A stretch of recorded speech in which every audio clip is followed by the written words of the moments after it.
Good evening, everybody, and welcome to the podcast known as Ridin the Pine. If it's evening where you are, might be afternoon, might be morning, might be 3 o'clock in the morning. We don't know. Joining me today, as always, my line mate Drake White, Howdy, howdy. and for the first time on the show, we have enough people to form a line. I don't know how much ice time we'd see, but Steve Clark joins us tonight. My hockey career was very unspectacular on the ice. That's why I went to the broadcast booth. And by the way, you've got the cowboy hat with the Whalers shirt jersey in the background.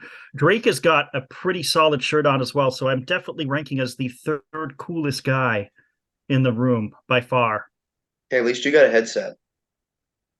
I I do. can't afford Yes. that. You know the bar is set very high. You are rocking a cool North Stars shirt, I though. am. You can't quite see it, but there you go. Minnesota North Stars. It's classic. Neil Broughton. Yeah, Neil Broughton, Bobby Smith, Donnie Beaupre. Well, before my time. Yeah. Got a good Niagara boy there too, and Brian Bellows. That's right. Yeah. They were big rivals of the Leafs in the 80s, so I wasn't a North Stars fan per se, but I love that the Minnesota Wild have kind of brought back that North Stars colors for their reverse retro or their third jersey or whatever it is they're calling it. So Oh, the Subway jersey, I love that thing. yeah, Most yes, beautiful retro reverse in the league. bring Say it if there's back one full time. I'd be a happy man. Oh, so would I. there's one thing that Minnesota does well, it's making everything they wear look great. Yes, Yeah, it is true. agreed. Powder blue for the Twins. You know, awesome. Hard to beat, that's for sure. Mhm. So today we're gonna talk with Steve Clark. We're gonna talk about his broadcasting career thus far. And yeah, how about we start it off 2007. The Ice Dogs moved down the road from the Hershey Center, the chocolate factory there, and moved down the road to the Jack Gatecliff Arena. Uh, you know, how'd you get this gig? And tell us a little bit about that. I had an opportunity. I was working mostly in Newmarket. They'd kind of started up a sports programming there, doing some university stuff, and I was doing some Newmarket Hurricane stuff. Now I was the color commentator with the odd play-by-play gig, so I wasn't really in the play-by-play realm. Then I was living in Oshawa, and I had a couple of opportunities to fill in on their play-by-play.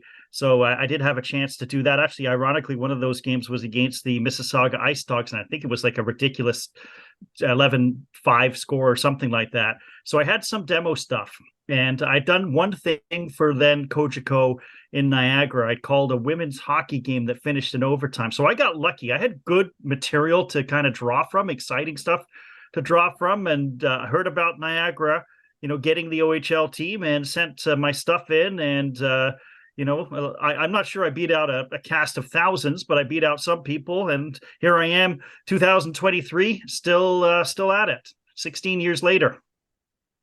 It's amazing that that night one crew, you Ed and Al, all still here after all those years.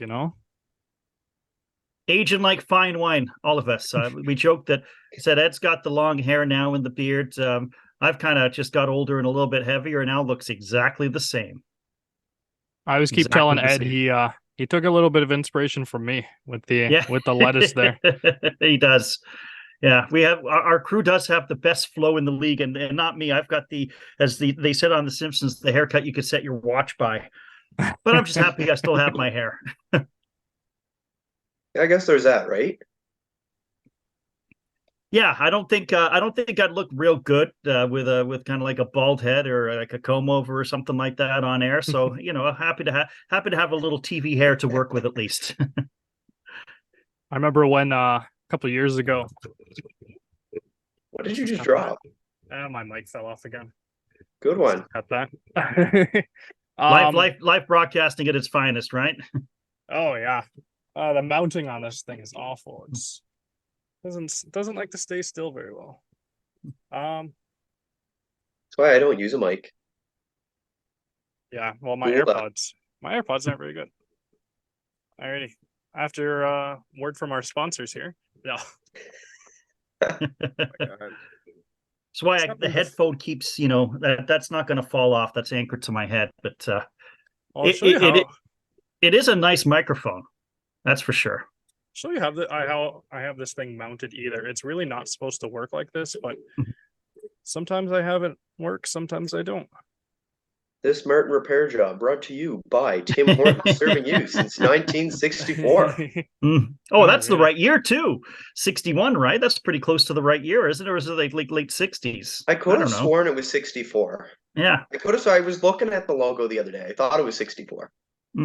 Might be losing it though. The good old days when you could smoke in the restaurant. There you go. Good days when they actually made the donuts fresh in house. I know the secrets there. I work there. All right.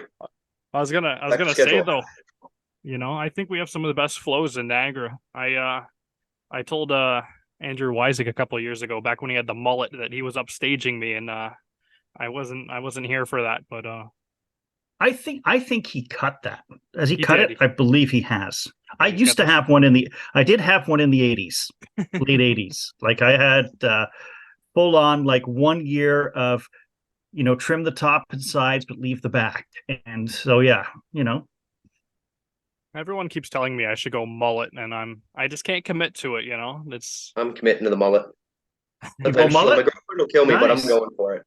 You got someday. As soon as I graduate, I'm going for it. I like somebody who's willing to risk a relationship for their own personal hairstyle. I have no fear. True. It took my mom a long time to warm up to my hair, so it's you gotta do what you gotta do. A long time to warm up to it eventually. Yeah. So the comfy confines of the Jack probably was a very interesting place to call games. Do you have any memorable games you remember calling from that press box there? Depends what you mean by. I mean, there's a lot of great moments. Like we celebrated an Eastern Conference championship back in 2012 on the ice, and I don't think I've heard the crowd louder. We used to broadcast. We were a little bit off center, so we're actually kind of closer to the blue line. And the way that to call it a gondola would be generous, because it really wasn't that big. It wasn't a broadcast booth. Ed and I kind of looked like the two old guys from the Muppets who go up in the balcony, Statler and Waldorf, just because it was so small, as standing by one another. And but it still was a good broadcast location.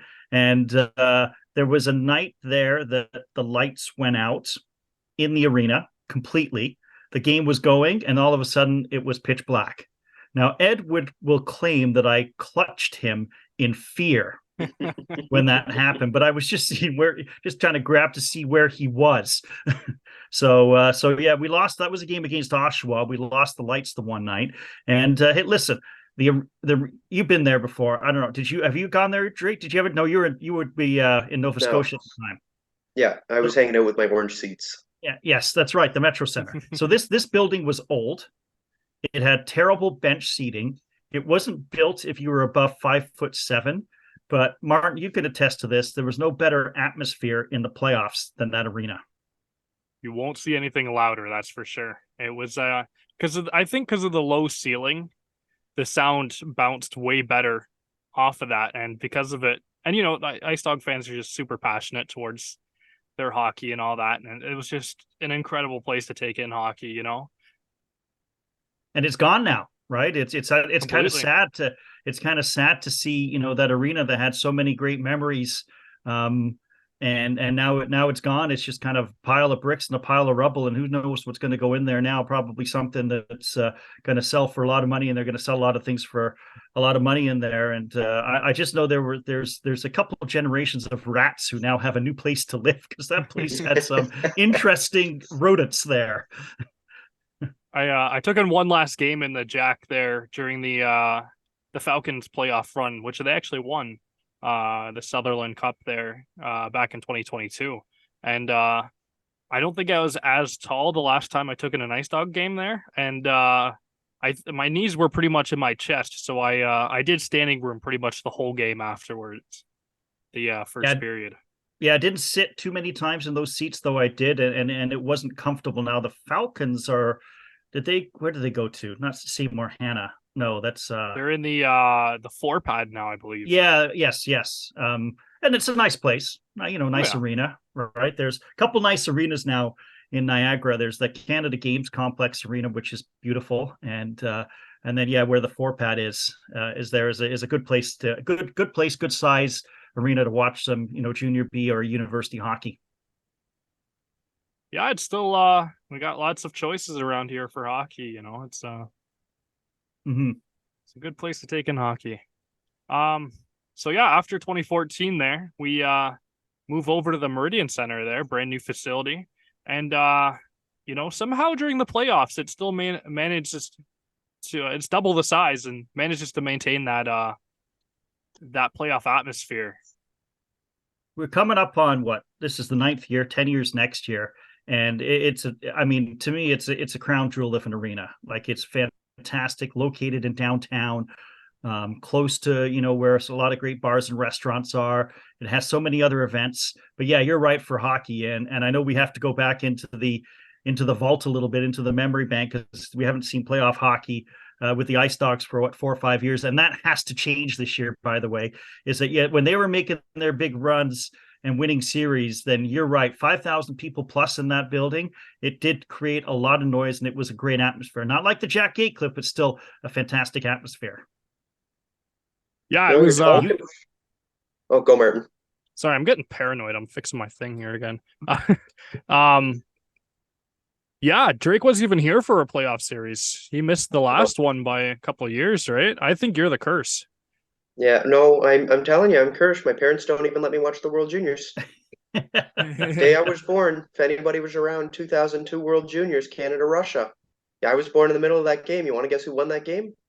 Not not Canada. not Canada, and you No, took your parents away from the game too. no, just my dad. My dad was going back and forth Oh, between the room and out to watch the TV, then coming back to the room again. He had it figured out. that's a dedicated hockey fan. Yeah, no, he had it So figured out. He cared about the birth of his first kid, but he cared about his hockey too, so I can respect that. I'll be So me you're someday. East. So when did you come to Ontario? Because does it coincide with 2019? Did you I bring a came. pandemic and a playoff drought with you? No, I was still in high school in the pandemic. I came here mid-pandemic. I moved Okay. to Ontario in 2020. So I didn't bring the pandemic, but I definitely brought a curse here because I'm pretty sure the Ice Dogs got worse after I showed up. Yeah, the 2019-20 season was not a good one, right? And then the 2020-21 season got wiped out, and then it hasn't been a great 2 years since Yeah, then. 2021, 22, kind of rough. 22, Yep. 23, even more rough. But Mm-hmm. there's a bunch of big changes. I'm actually kind of curious too, because you've been watching all the preseason games, you've been calling them. Who are you kind of looking at? Maybe some of the new guys that have come in that are really going to turn a couple heads this year. Do you think? I honestly, you know what? I mean, I was so excited to see Niagara get Ryan Rubrick second overall in the draft, because they've got a guy who's already like 6'2". He's almost 200 pounds. He's a goal scorer. He scored over 50 goals in minor midget. He looks like somebody who carries himself really well on the ice. So I'm really looking forward to watching him. And the second first round pick, they got Ethan Zada. One thing I was so impressed by watching him is how committed he was to the defensive end. Like, he was I always look back, look inside the blue line, and he was there taking a man. And I think that's fantastic for a young player. So here's the thing, right? You have to sell hope, especially when you finish with 12 wins in 68 games, right? The only thing you can sell is hope, because you can't come out and say you're going to challenge for the OHL title, because that's just not going to happen, and people will be turned off.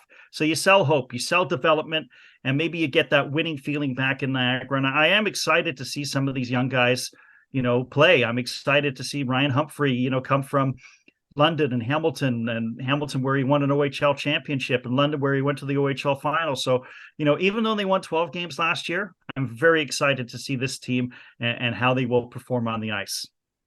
Well, yeah, I mean, they even had a couple young guys last year too, where they were really showing that there was, another step for the team. You have Kevin He, You got Asadorian, Lavoie. Like there's a bunch of young pieces on that team now that they're right ready to explode. It's just a matter of will they or won't they? And I mean, maybe too, trade deadline, they decide they really like Ryan Rubik. They decide to bring his brother back too. Why not? Well, that's a great point. The thing is, with Oshawa was pretty happy with the fact they got him for a 6th-round draft pick. So I don't think they're sending him back. I mean, here was a guy. Again, I'm a guy. You see somebody who is like not the traditional hockey mold, and Dylan Rubik, 6'7", 200 pounds. I mean, his skating wasn't the greatest, but he was a good centerman. He had that great reach. He found a spot in front of the net on the power play. So I was like, I was so disappointed when they traded him to Oshawa because I knew he was going to have a good year. And he did. He had over 50 points, got drafted in the NHL. So I don't think Oshawa was sending him back, though it would be nice to have that reunion for sure.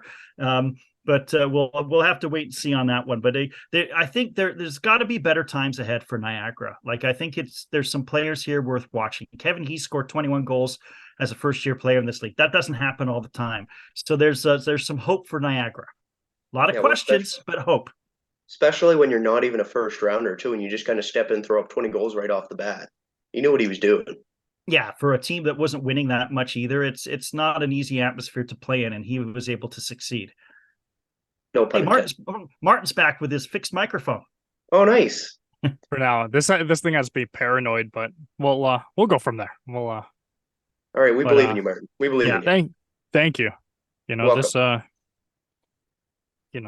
it to make this all look so pretty, you got to make some sacrifices. But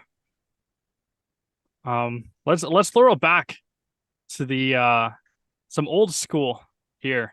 We've had a lot of guys go on and have some great success after the Dogs. They're look at all the guys. Alex Petrangelo.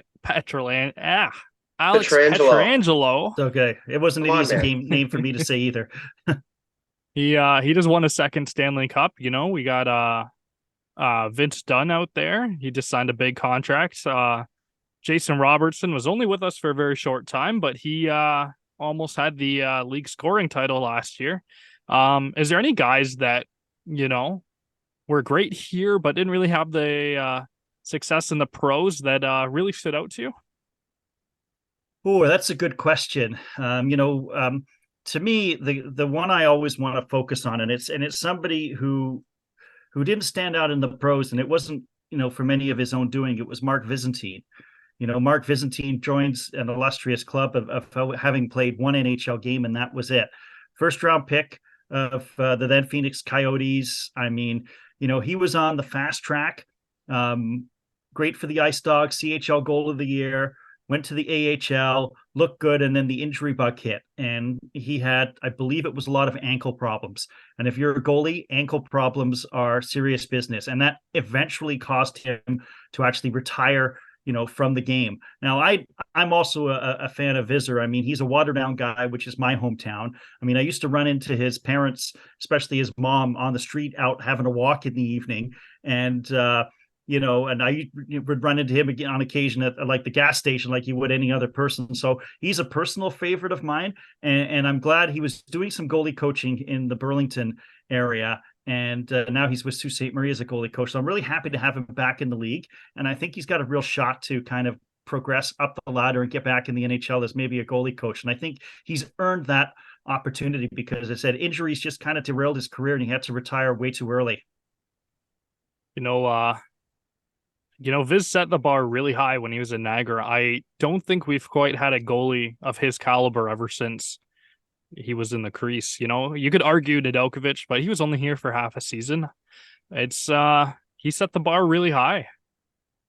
He did, and I think you're right. We've had a lot of good goalies come through here, but none like Mark Vizentine again. Right, he was a drafted, developed guy by the Ice Dogs. Came out of the Burlington, I believe, Eagles system, and played as a 16-year-old in this league, which is not easy to do. And then he became the starter the 2nd year, and he played 4 years, I think, in Niagara total.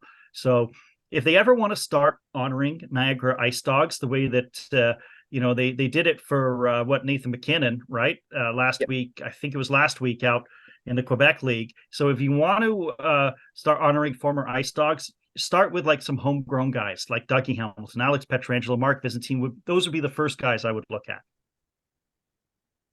Yeah, you know what? If this guy, another Waterdown boy, keeps his career going the same way, you could put number 21 up there as well. Yeah, Carter Verhaeghe, right? I have a picture of him somewhere, myself and my daughter with Carter Verhaeghe in the Stanley Cup, because the first time he won the Stanley Cup with Tampa, he brought the Stanley Cup back to Waterdown. Another one of my favorites, and another great story, really, right?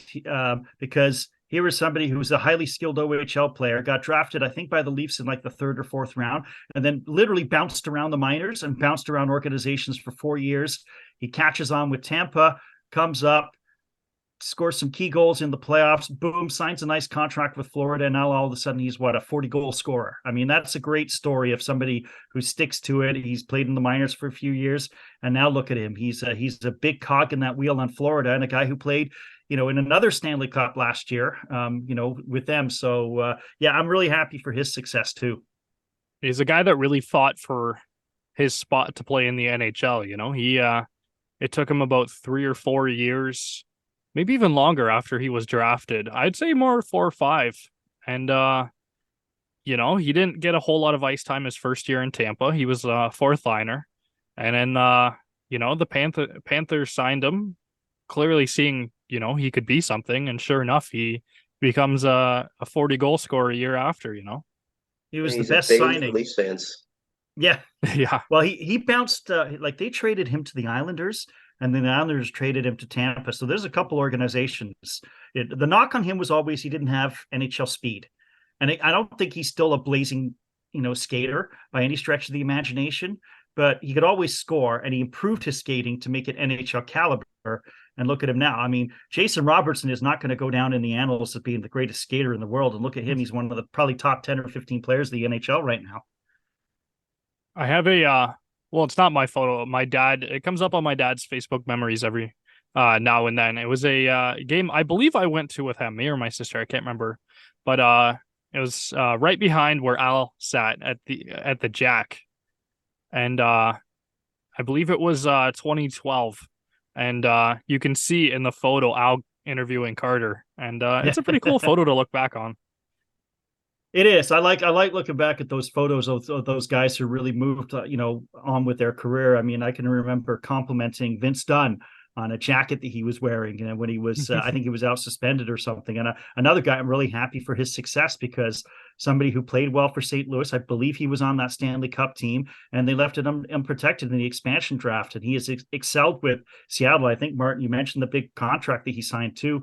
And, he's going to be a big part of that franchise going forward too. So one thing with the Ice Dogs is that we have to remind people, because they haven't had success for a couple of years, is that this team drafted and developed players as good as any other Ontario Hockey League team. It's just been a little bit of a dry spell the last few years. That will change, though. Yeah, I mean, we haven't even mentioned Dougie Hamilton yet. Yeah, Dougie is another one of my favorites, along with his brother Freddie, who had a shorter NHL career. The Hamiltons still very much St. Catharines ties. I mean, their father, Doug Hamilton Sr., helmed the Canada Games that was just held in Niagara. And I know that Dougie and Freddie come back, but Dougie is part of that New Jersey team that's ready to really explode this year. And, another guy who, if you want to take a look, right, if you're looking to cast like a defenseman in a movie, you would cast Dougie Hamilton. The guy's 6'5". He's over 200 pounds. He can skate like the wind, and he's got a booming shot and a great offense. So another player who outstanding for Niagara and continues on in the pros in the NHL. A few years ago when we had the Phoebus tournament here at the Meridian Center, I remember running into Dougie and Freddie, and Dougie, big time NHLer. All the kids are asking him for photos, and Freddie, he's just kind of standing off to the side by himself there. So I went up to Freddie and I'm like, "Hey man, when I was their age, you were my favorite Ice Dog," and he was really happy to hear that. So it was pretty nice. I've never felt shorter in my life though, standing by those two. Yeah, they're both big guys, and I'm happy to say that when I took a picture of myself with them, It was with both of them. I didn't shun Freddie. I've got a picture of my daughter. I think she would be 7 at the time because I called some of those games at the FIBAs with Dougie and Freddie. And both those guys, if they didn't play hockey, were brilliant students and probably could have been like great successes outside of the hockey rink. And maybe they still will be. Who knows? But, for now, for Dougie, I think hockey's paying the bills and keeping the lights on pretty good. I can't remember which one it was, but one of them led the whole league in like average in school. I can't remember which one it was, but it was one of them. I know that they were both brilliant students, and as a guy who's in education, that's important as well to see those guys excel, as scholars too. You guys keep talking about guys that you keep bumping into, and the only thing I can think about is that one story you told me, Martin, about the tater tots. Not sure if you've ever told Steve that one, but I think we need that one on here. No, I haven't. So I got to hear this. Well, I was the one night I was at the Meridian Center, and I decided to go get some concessions food. So I got the as they called them at the time, the Thorold tater tots. They had the Niagara specific menu there, and behind me was Kian Sopa. He was a scratch that night. He was injured, and him being an import. I don't think he ever saw tater tots before. So they hand me the plate, and he's just like, "What are those?" And I'm like, "Oh, they're tater tots." So he was baffled. He never saw them before. So I gave him one to try, and never looked back. He became Team Tater Tot, which is a team that nobody, I don't think, really wants to play for. But yes, Kian Sopa. There was another guy, right, who did well in Niagara, and not just for his consumption and learning of tater tots. Another decent player. He was another guy that rivaled me for best flow in Niagara. Didn't win though, but he did have a good flow. He had a pretty good one. There's a photo of me and him somewhere floating around here, both of us with the lettuce down. I gotta find that somewhere. But see, Drake, it's another story in which Martin runs into somebody, right? We all run into somebody somewhere, right? Oh, it seems like it's a constant for him. Anytime I talk to him, he's bumped into somebody else. Yeah. He's just a natural. Kian was always he was the only guy that would talk to you during warm-ups when they'd be running the concourse. And it was usually because one of his AirPods fell out and you had to go chase him down and give him back his AirPod. But I think he went back to Switzerland and played pro. Pretty sure that's where he went. Yeah, he after the season got canceled because of COVID, he went back home, and he's playing in the pro leagues over there now, which is good for him. He was a fun player to watch here in Niagara. I am looking it up as we speak right now to see. I still have his dad on Facebook. Live. Yeah, you want to talk about live podcasting, video podcasting, the excitement of watching a guy fix his microphone. How about a guy looking up stats? And Sopa. He is playing in the Swiss League with the Kuznacht Lions this year. Try saying that 5 times fast. There you go. No, once is good enough for me. And he has already got 6 points in 5 games this year for the Kuznacht Lions. So there you go. Playing pro back in his home country. He was one of those guys they traded back in 2020 when they fully blew up the team that was really the heart and soul of the team. And then once they were gone, the team felt lifeless. Akil Thomas and Phil Tomasino and Sopa was traded. Have you seen the picture of Phil Tomasino this year for Nashville? He has got some lettuce now. I love it. I like to think I'm like the big inspiration in Niagara, all these guys. There's another one too. I can't remember who it is, but he's got some killer flow going on, and I love it. I love to see it.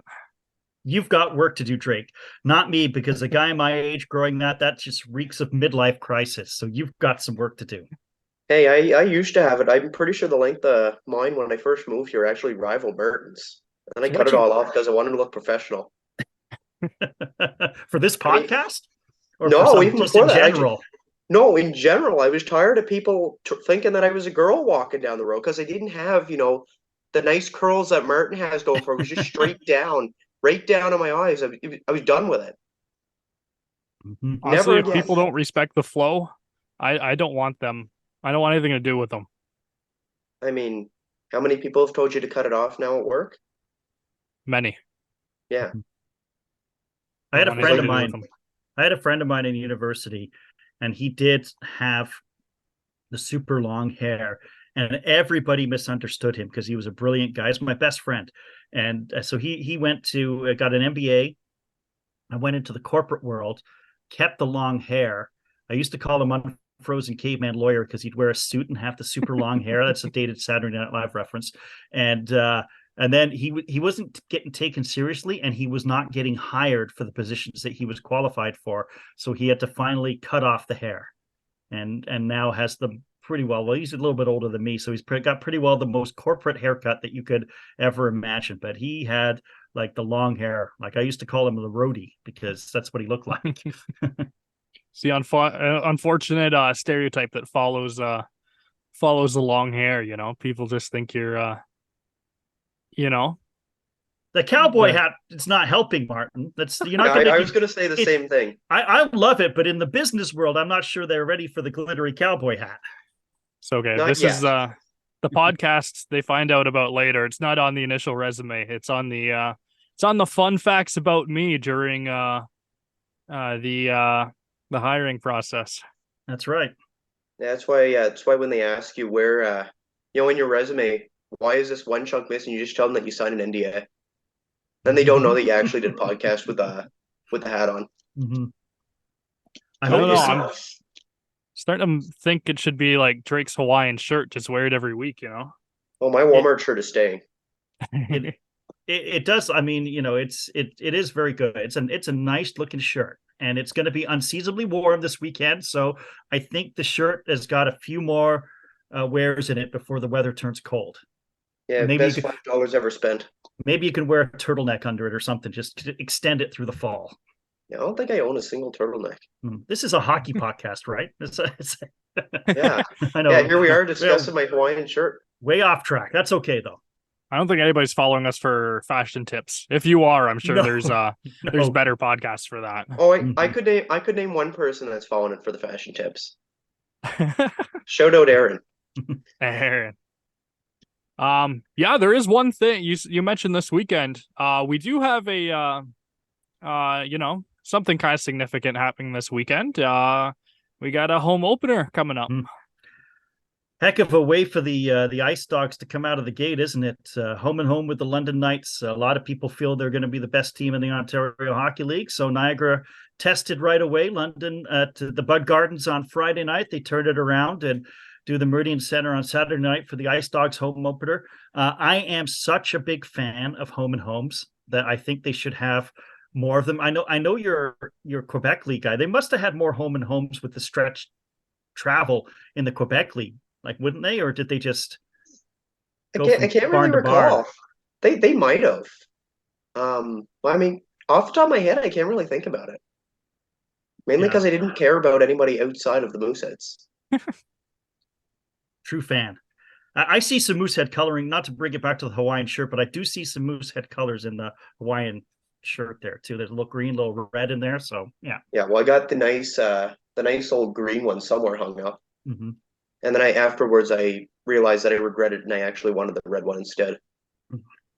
We've talked about before how much I loved the Metro Center. I think it's called like Scotiabank Rink Yeah, now it's or something Scotiabank like now. that. No longer orange seats Yeah, either. I was there with the orange seats. It was a great atmosphere. Now it does look very much more fancy and professional. But if you were there with the orange seats, great atmosphere. I was there for a lot of university, but never saw a hockey game there. But was there for a lot of university basketball. And I know it's probably tough leaving Halifax to come here, but I'm sure you still support your beloved Mooseheads. Oh my God, yes. I already look at it right now. I watch them get whumped. On Nathan McKinnon night. First thing I think is that they're praying for Jordan Dumais to return. I think that's right at the top of their list. So for them to find out that he may not even be coming back, I'm sure Halifax is freaking out right now. Mm-hmm. I mean, like I just have so much nostalgia for that team because I go back. I grew up with it. And it's really big in the city too, to the point where, I asked my mom if she can name players, and she'll immediately come out, start naming guys from the 90s. She'll be like, yeah, I remember them, Blackned, Brown, Shelley, Giguere, Tanguay, and she'll just go, go, go. She'll get like every single one. I'm like, how? That was like 30 years ago now. And you still have it like that. It's amazing how big how much everybody still loves the old Mooseheads. And they still always great crowds as well, always, Yes. right? Like a 10,000 seat arena, and always great crowds. And they had a heck of a series last year. I think it was against Quebec in the final, was it not? Oh my God, yes. Yeah, Yeah. it was. Sorry to bring back traumatic memories, but Yeah, yes. the two juggernauts. And I remember too, because I was chirping a guy in the comments. There was a dude, all the Quebec fans moved on the Mooseheads Instagram page, and they started chirping them, right? And they're like, oh, our great and mighty Ramparts, they're not going to lose. I'm like, no, Halifax is beating you.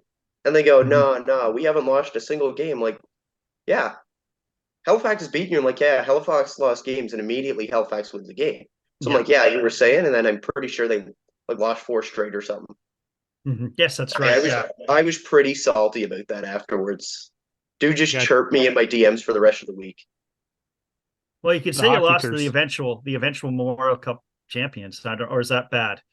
I mean, no, I'd rather be that. I'd be more angry if I was the team that lost to the team that lost to the Mooseheads. Team that loses to the team that loses to the team that wins. Yeah, I'd be mad. Can't even remember who it was.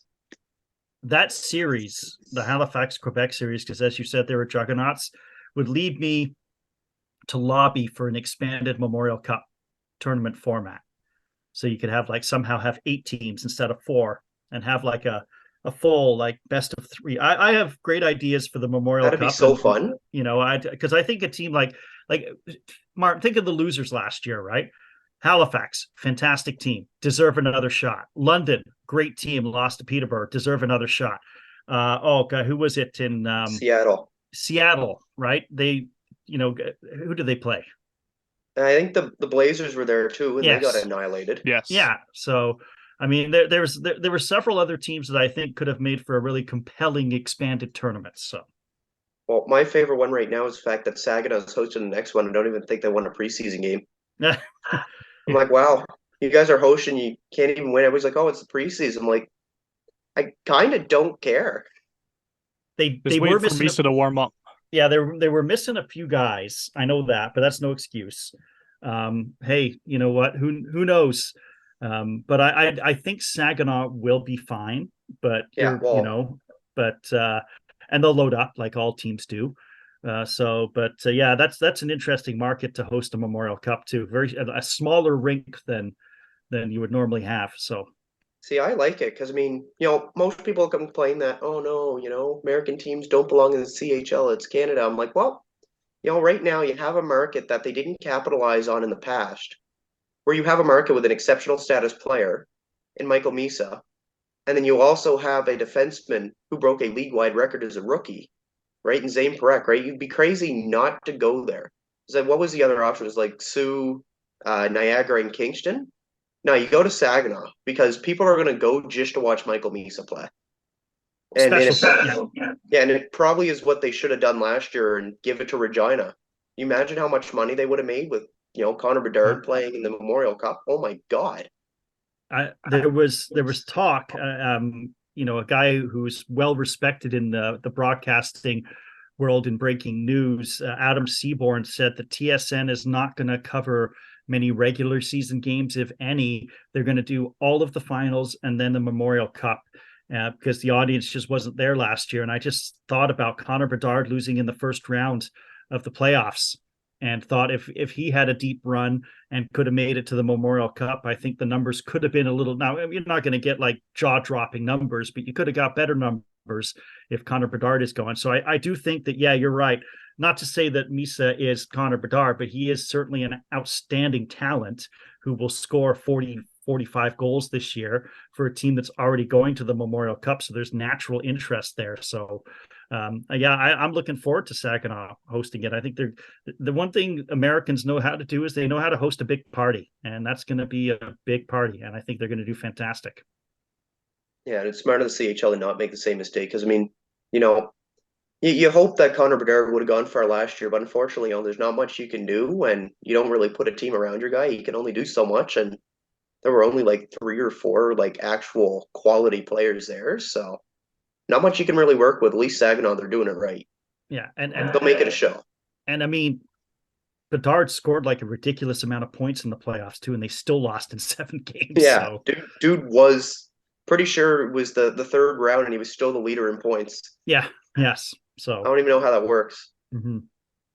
Right, Night. Actually, I want to catch you with one before. I know we're kind of getting close to the time that you need to hop off, but I really want to get one here. Let's say off the top of your head, pick two players that you really like. Picture a scenario. You're in the Stanley Cup final. You're calling the game, and they score the overtime winner. You think you could do a goal call for that right off the top of your head?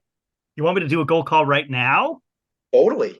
Oh, oh wow. So I'm gonna pick. Okay, I'm gonna pick a player. So I'm gonna say it's Mitch Marner because I am a Leaf fan, and okay. So now I got to create a little bit of atmosphere. I need a little bit of mental focus here, and I've got the visual. They're playing against the Edmonton Oilers, and it's overtime of Game 7, and it's in Toronto. Okay, is that right? Yeah. And I'm going to Yes. do a goal call from there. Okay. So Marner steals it away from McDavid. He's coming in with Matthews across to Matthews, back to Marner. He scores! In 1967, the Ghosts are no more. The Leafs are Stanley Cup champions. Oh wow, I got really red doing that. There, how was that? That was awesome. It was I want to beautiful. hear that this year. Yeah, no kid. I would like to hear. I here's the one thing, right? Before I dream of calling Stanley Cups or Memorial Cups or whatever, Martin, you could back me up on this. 15 years in Niagara, never been a home game 7. I've never called a game 7 in hockey. Yeah, no, we have even come close. I think we hosted a no, we have even had a game 6, I don't think, on home ice. We've We had a game. I know we've had a game 6, but no have game we? 7. Yeah, Yeah, we a lot of one and done series, I guess, in Niagara. and even the years that they went, the year they went to the. Remember the year they went to the championship in 2016? Yes. Ottawa in 5 games, and then 2 sweeps before they got blown off, the doors blown off them by London in the final. Had Mitch Marner and Kachuk and Victor Mete and Christian Dvorak, and they could have put me on the ice and they still would have been a juggernaut. So yeah, a lot of short series and a lot of one and dones. I just remember Niagara being the 4th seed in the conference and knocking out Kingston and Barrie, the 1 and 2 Yeah. seeds, and they swept them both. They kind of were the Panthers of the 2016 OHL playoffs, I guess. But Had one of yeah, my favorite players, and I will say he is still the most skilled player I've ever seen, and that was Josh Hosang. What he could do with the puck and his hands were absolutely magical. He just never was able to, for a variety of reasons, was never able to get it to translate it to success. Islanders were the worst team to draft him because he's not a Lou Lamoriello type player. He's a little bit too off the wall, a little bit too eccentric, a little bit too marches to the beat of his own drummer. Not a malicious young man at all. In fact, he was very pleasant to deal with. But I don't think like Lou, he was not like pucks in deep type guy. He just wasn't that player. But he was always the most skilled player, and I remember him from that team. He's one of like my favorite players because I had him out when I was coaching a couple years ago, and he came out to come out and talk to the boys. And on God, one of the most down to earth people you're ever gonna meet.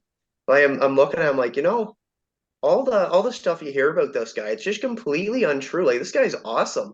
He comes in, he sticks around, watches the whole game, proceeds to go back into the room after the game, tell them how awesome it was, even though they lost, how awesome it was to watch them come together. Before the game, he was actually giving me plays to try out. He was giving the defenseman plays. Like you don't find too many people as great of a guy as him. Absolutely. And I think there are rumors he was going to retire. He was in the KHL injuries. last. Yeah, KHL last I checked. Yeah, he played like 2 games last year. All right, I'm going to go back to the search now to see what we got here. So Yeah, I think it was like a back injury or something, like yeah, right at the start of the season. But I don't think he was ready to fully retire yet, but he was definitely considering it.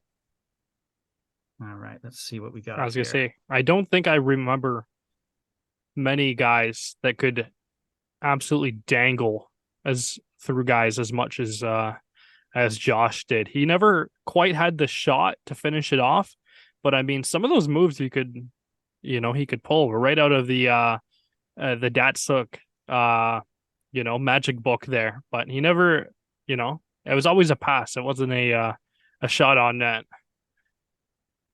And he was an unselfish player, right? He had like 60 odd assists or something like that. Unaffiliated right now. He played 1 game in the KHL last year. And that was it. So only 27 years old. So hopefully, he's got one more or a couple more seasons and he recovers from whatever injuries he has. Bring him back to the Marlies. Heard he had a great time here. He had a great year with them too. Like he had a good year with them. So yeah. I just need him back because he sims well in NHL. Guy always sims to like an 85 for me. Yeah. I'd like to see him suit up with the Leafs for at least 1 game, He fits the mold of that team, a very flashy, skilled, fast guy, like imagine him out there with Nylander or Marner. It'd be magic out there. Yeah, he was fantastic for the IceDogs back in 2016. Marty Williamson got him to commit to playing defense, which was always a knock on him as well. So I hope nothing but success for Josh Ho-Sang. Like you would say, Drake, I've got a lot of time for him. So yeah, Marty saved his OHL career at that point. He was he did. Windsor was not a good fit for him. He come here and immediately, he gelled immediately with Niagara. Yep. And let's hope that things gel for Niagara better this year too, because the last couple seasons have been very, very trying. And I credit the fans who have stayed loyal to this team for staying loyal. And hopefully there's better things ahead. Yeah. And if you want to catch this season, you can catch Steve calling all the games on your TV.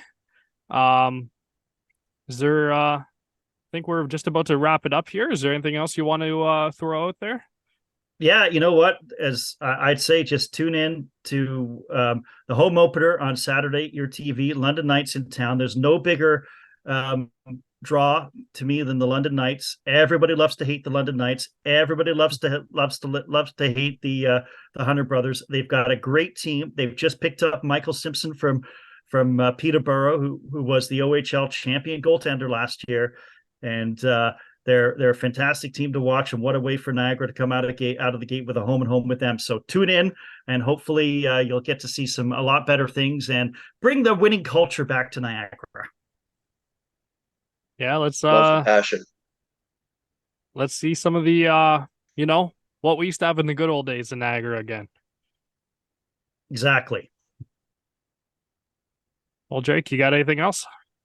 Oh no, I think we're all good. I think so too.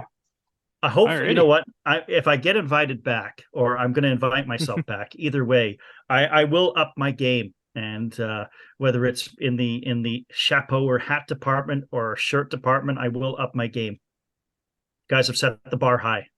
Yeah, we'll get a foam finger going. I'll stick for a thumbs up right now. Thanks, guys. It was a pleasure. Yeah, thanks for coming on again. No problem. Again? What do you mean? This is the first time. Oh, no, I mean, my bad. I didn't say any of that. The first time, it was we just chatted the first time. That's all. It was like the green room for a talk show, right? Just good practice. Warm everybody up. Yes. That was our preseason. Yeah. All righty. Well, thank you, Steve, for joining us. We'll see you at the rink. Absolutely.